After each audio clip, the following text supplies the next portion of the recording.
নোয়াখালীতে পুষ্টি ও খাদ্য নিরাপত্তা জোরদারকরণ প্রকল্পের আওতায় ৩ দিনব্যাপী কৃষি ও প্রযুক্তি মেলা ২০২৬ শুরু হয়েছে। মেলা ফিতা কেটে উদ্বোধন করেন জেলা প্রশাসক মোহাম্মদ শফিকুল ইসলাম।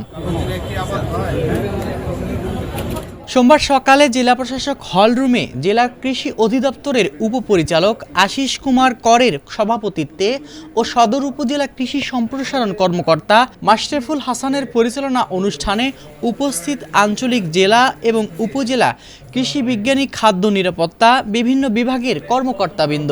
এছাড়া নোয়াখালী সাংবাদিক ফোরাম সভাপতি মানিক ভুঁইয়া, সাংবাদিক ইউনিয়ন সভাপতি লিয়াকত আলী, সাংবাদিক সমিতির মহাসচিব মনিরুজ্জামান, জেলা কৃষক দলের আহ্বায়ক ফজলে ইলাহি পলাশ ভিপি, সদস্য সচিব হারুনুর রশিদ, জিএস হারুন, সাংবাদিক শাহাদাত বাবু সহ অনেকেই।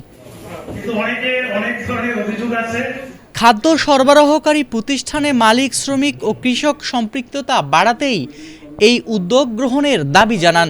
মেলায় কৃষক, কৃষানী, কৃষি উদ্যোক্তা, শিক্ষার্থী ও সাধারণ দর্শনার্থীরা অংশগ্রহণ করছেন। কৃষি সংশ্লিষ্ট কর্মকর্তারা মেলার বিভিন্ন স্টলে আধুনিক প্রযুক্তি ব্যবহারের সুফল, রোগবালাই দমন, মাটির স্বাস্থ্য রক্ষা এবং নিরাপদ খাদ্য উৎপাদন বিষয়ে কৃষকদের পরামর্শ দিচ্ছেন।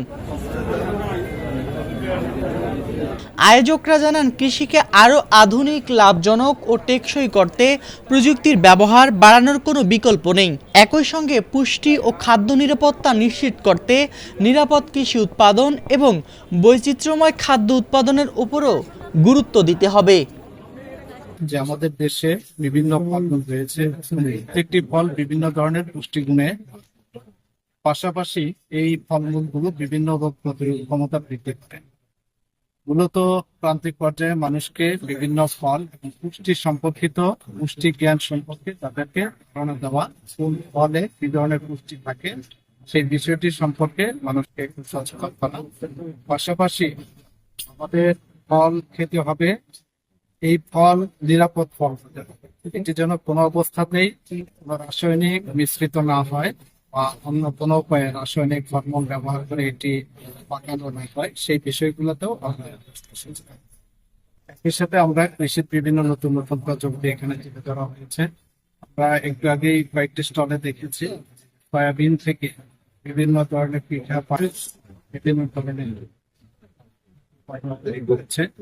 এর সাথে আমরা এখানে কিছু কৃষিতে যে সেচ সুবিধা, সাশ্রয়ী সেচ সুবিধা, মার্জিন পদ্ধতির বিভিন্ন প্রযুক্তি আমরা এখানে দেখেছি। আমরা বিশ্বাস করি আমাদের কৃষক সমাজ, আমাদের ছাত্রছাত্রী, শিক্ষার্থী সহ যারা আসবে তারা